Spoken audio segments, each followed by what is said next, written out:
গাজা উপত্যকায় চলছে প্রচণ্ড তাপদাহ, যা বাস্তুচ্যুত ফিলিস্তিনিদের দুর্ভোগকে নিয়ে গেছে চরমে। মৌলিক চাহিদার জিনিসপত্র এবং চিকিৎসা সেবার চরম ঘাটতিতে থাকা এই মানুষগুলোর জন্য গরম যেন এক নতুন অভিশাপ, আর সাথে পানির প্রবল সংকট তো আছেই। নতুন ব্লেন্ডে আরো রিচ অ্যারোমায় সেলন ফ্যামিলি ব্লেন্ড টে। এ যেন গাজাবাসীর ওপর মরার উপর খাড়ার ঘা। এমনিতে বহুদিন ধরে ঘর ছাড়া, তার উপর হামলার ভয়ে প্রতিটি দিন যাপন, আর এখন সেই কষ্টের সাথে যোগ হয়েছে অসহ্য গরম। আহমাদ আওয়াদ ইসরায়েলি হামলায় আহত এক ব্যক্তি।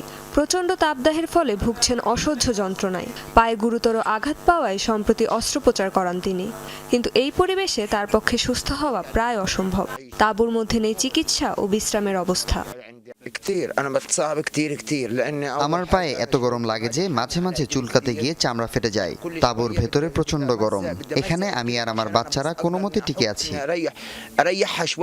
আইডিএফ এর আগ্রাসনে আহত আরেক ব্যক্তি মোহাম্মদ আল মামলুকা। প্রতিদিন ক্লিনিকে ব্যান্ডেজ পরিবর্তনের সময় তার যন্ত্রণা নতুন করে শুরু হয়। অসহ্য গরমের সাথে রয়েছে পর্যাপ্ত ব্যথানাশক ও চিকিৎসা সরঞ্জামের অভাব। গরমের কষ্ট সহ্য করা যায় না। শীতকাল হলে ওষুধ খেয়ে ঘুমিয়ে পড়তে পারতাম, এখন বড় ডোজ দরকার, কিন্তু হাসপাতালে তা নেই। এই তাঁবুতে চিকিৎসার কোনো সুবিধা নেই, এমনকি একটা ফ্যানও নেই। প্রচন্ড কষ্ট পাচ্ছি। এমন অবস্থায় কঠিন চ্যালেঞ্জের মুখে চিকিৎসকরা। প্রয়োজনীয় ওষুধ ও সরঞ্জামের অভাবের সাথে সাথে তীব্র গরমে আরও অবনতি হচ্ছে রোগীদের অবস্থার। গরমের কারণে পোড়া ক্ষত সারতে দেরি হচ্ছে। রোগীদের গরম থেকে দূরে থাকতে বললেও তাঁবুর ভেতর সেটা একেবারেই অসম্ভব। গরম আর আর্দ্রতার কারণে ঘাম হয়, ব্যাকটেরিয়া দ্রুত ছড়ায়, ফলে ক্ষত সারতে আরও দেরি হয়।